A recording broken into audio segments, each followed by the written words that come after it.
Chidoka stood on the balcony of his luxurious mansion, looking out over the lush landscape of his sprawling estate in Enugu. The morning sun cast a golden hue over the well-manicured gardens, but Chidi's face remained clouded with suspicion and frustration. His eyes narrowed as he spotted his wife Adora walking briskly across the courtyard, her phone pressed to her ear. She had been on the phone a lot lately, speaking in hushed tones, smiling that pretty smile he had grown to despise. They had been married for 3 years, yet Shady felt he barely knew the woman he had vowed to spend his life with. He was a wealthy man, the CEO of Okafor Holdings, a company that had grown exponentially in the past 3 years. His marriage to Adora had initially seemed like the perfect union. She was beautiful, charming, and everything a man like him could ask for. But as the months turned into years, his insecurities began to fester. Shady came from a long line of businessmen, and he had always been wary of people wanting him for his money. When he met Adora, he fell for her instantly. However, his friends and family warned him that she might have ulterior motives. They whispered in his ear about her humble background and small town she came from, and the little information she provided about her family. She's just another good digger, they would say. At first, he dismissed their concerns, but now he wasn't so sure. Adora was laughing now, a soft melodic sound that usually melted his heart, but now only fueled his paranoia. Who was she talking to so fondly? His gaze followed her as she made her way towards a garden at the far end of the property, where an older man stood waiting. Shidi's jaw tightened. There he was again, the man he had seen Adora with more often than he cared to admit, the man who always seemed to be around her, offering comfort and advice, the man who she was certain was her lover, and as if to confirm what he was already certain about, Adora hugged the man tightly and gave him a kiss. The old man was tall and distinguished looking, with salt and pepper hair, and an air of authority that made Shidi's skin crawl. His wife was definitely with this man because of power and money. But what can he give her that Shady could not afford? He had tried to confront Adora about him once, but she had laughed it off, saying he was just an old family friend. Still, the way she looked at him, the way they talked in hushed tones, the fact that they often met in secret, it wasn't right. Philip could feel it in his bones. His mother had spoken to him about his wife's suspicious behavior. Divorce her and marry another, she had said. He did his best to cover for her, stating that he trusts his wife. But now, with what he had seen, tracking Adora's moves and times with the old man, he was not sure that there was a shred of trust left in his heart. Should I consider what my mother had said earlier, or should I not? He thought, his mind racing. As he watched them from the balcony, his chest tightened with a familiar dread. Adora's hand gently touched the old man's arm, and they exchanged a look that made Chidi's blood boil. Was she plotting something with him? Did she want him dead? He had heard stories of wives poisoning their husbands, taking over their businesses, and living lavishly with their new lovers. His mind raced with possibilities. What if she had been using him all along? What if she had married him to get her hands on his wealth? He had to find out the whole truth. But first, I have to stop eating meals prepared by her. The situation was more complex than just getting poisoned by a woman who wishes to take your wealth. He was also afraid that if his wife crossed the lines with this old man and got into his bed, he would die. It was a tradition where he comes from.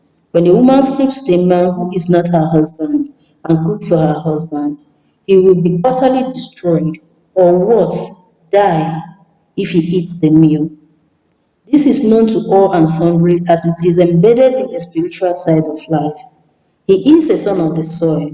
He must be wary. Later that evening, as they sat down for dinner, Chidi's eye never left Adora.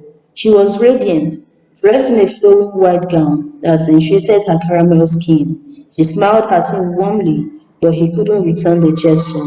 Instead, he watched her carefully, waiting for her to slip up. How was your day, darling? Adora asked, her voice gentle and soothing. Busy, Chidi replied curtly.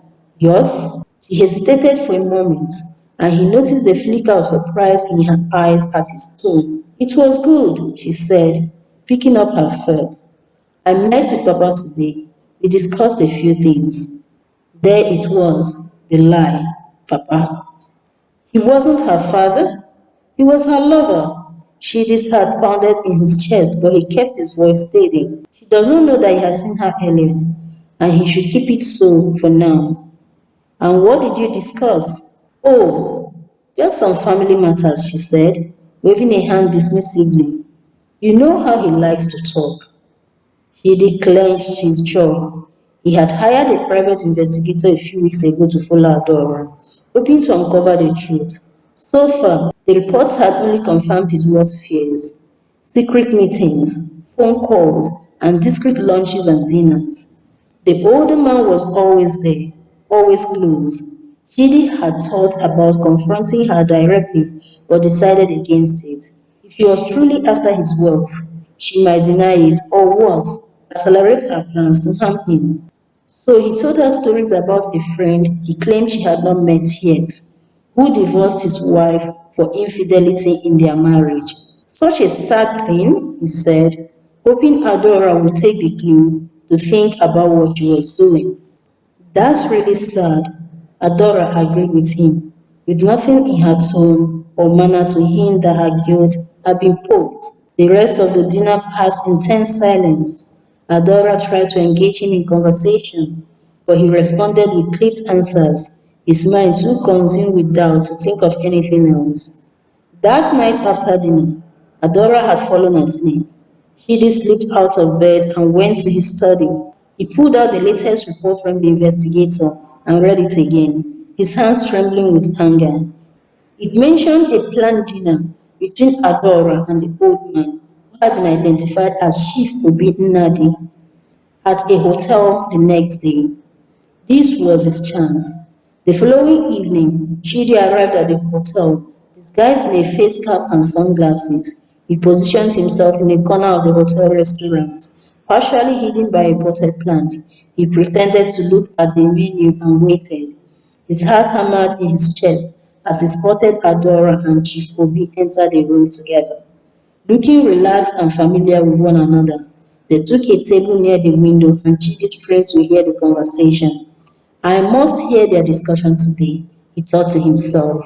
To his shock, Adora was talking about him. I'm worried about Chidi, she was saying. He seems so distant lately. I don't know what's going on with him. How could she? He fumed and muttered under his breath. Obi nodded, his expression concerned. Perhaps it's a business, my dear. Running a company like Okafor Holdings is no small feat, and there's the issue of trust, especially with all the people around him. He may think you're after his money. Adora sighed deeply, and Shidi could see the sadness in her eyes. I've never cared about his money, Papa. I love him. I wish you could see that. Shidi's breath caught in his throat. Papa? He had called him that before, but he had thought it was a ruse. Could it be true? Was this man really her father? Then who was the man he showed me before we got married? Chidi's thought began to spin. As if to confirm his thoughts, Shifobi placed a hand on hers and said, You've done more for him than he will ever know, Adora. If only he knew how much you've helped his business behind the scenes. Shidi's heart raced as he listened. What did that mean? Helped his business? Adora wasn't involved in Okafor Holdings, had made sure of that. She was just his wife, a wife who had seemingly married up. She hadn't worked a day in her life, and she definitely knew nothing about running a business, not the type he owns. Yet, here they were, discussing things he had never been privy to, looking at their faces and listening to their tones. They sure meant every word they said. Fifobi continued, Your connections have been invaluable. The merger with Emeka Industries and the contract with the federal government, None of those would have happened without your influence. You've built bridges that he doesn't even know exist. Edie felt the room spinning around him as he strove to wrap his head around what he just heard. His company's recent success, the deals he had been so proud of, the growth that has seemed almost miraculous, everything that had made his company shoot to the heights in the past 3 years, the things he worried that Adora was scheming with the old man to take away, was all because of her? But how? Adora smiled weakly. I just want him to be happy, Papa. I want our marriage to work. I know he's suspicious, but I don't know how to convince him that I'm not after his wealth. He thinks I'm just a poor girl from Umahia who got lucky. Fobi chuckled softly. If only he knew that the heiress to the Nadi fortune, eh? The Adoma of the Ndube Kalu descendants of Abrega, the only child of a multi-billion-dollar empire with wealth dating back to the 1890s. Idris breath caught in his throat and his belly in knots. He felt like he had been punched in the guts, yet the questions kept rolling through his mind. Adora, my wife, was an heiress, and not just any heiress, but the daughter of Chief Obi Nadi, one of the wealthiest men in Africa, the only surviving heir of the Ndube Kalu family of Abreba. How could I have been so blind? How could I not see that some things Adora knew were pointers to who she really was? He had let his insecurities and paranoia cloud his judgment. More so, he had let his crazy mother whisper so much nonsense into his ears about his wife. Tears filled Chidi's eyes as a realization hit him like a tidal wave. He was lucky he was sitting as his limbs shook in their joints. His wife, the woman he had doubted, had been his greatest ally all along. She had used her power and influence to help him, to build his empire without ever seeking credit or recognition, letting him be the man who stood tall everywhere he went, and he had repaid her with suspicion, coldness, and mistrust. He had assumed the worst of her and even hired a private detective to follow her around. He couldn't stay hidden any longer. He stood up, his heart pounding in his chest, and approached their table. Adora's eyes widened in shock as she saw him, but he could see the fear in them too, the fear that he would accuse her yet again of betrayal. Chidi, she whispered, her voice trembling. What are you doing here? He sank to his knees beside her, tears streaming down his face. I've been such a fool, Adora, he choked out. I've let my insecurities blind me to the truth. I thought you were after my money, that you were plotting against me. I'm sorry. Chifobi watched silently, his expression unreadable, while Adora's eyes filled with tears. Chidi, I never wanted anything from you but your love. I never wanted you to feel like you couldn't trust me. I also never wanted you to feel small. So I played the part of a poor girl from Umahia. Chidi took her hands in his voice breaking. I don't deserve you. I don't deserve the kindness you've shown me, the sacrifices you've made. You've done so much for me and my company, and I've repaid you with nothing but suspicion. Adara shook her head, wiping away her tears. We've both made mistakes, Chidi. But we can fix this if you're willing to trust me. We could build something together, something real, something based on love, not fear. Chidi nodded fervently. Yes, I want that. I want that more than anything. Shifobi finally spoke, his voice calm but firm. Marriage is built on trust and communication, Chidi. You both have much to learn, but I believe you can make it work. Adora loves you more than anything, and I've seen the goodness in your heart despite your doubts. This is why I let my precious daughter act like a nobody. She has been brave, you know. Being the heiress of Nadi fortune comes with its challenges too. The same fear that has caused your suspicions led her to conceal her identity. Chidi looked at Shifobi, feeling a rush of gratitude and shame. Thank you, sir. Thank you for guiding her, for being patient with me. The old man nodded, a small smile tugging at his lips. Adora is my daughter, and I will always support her.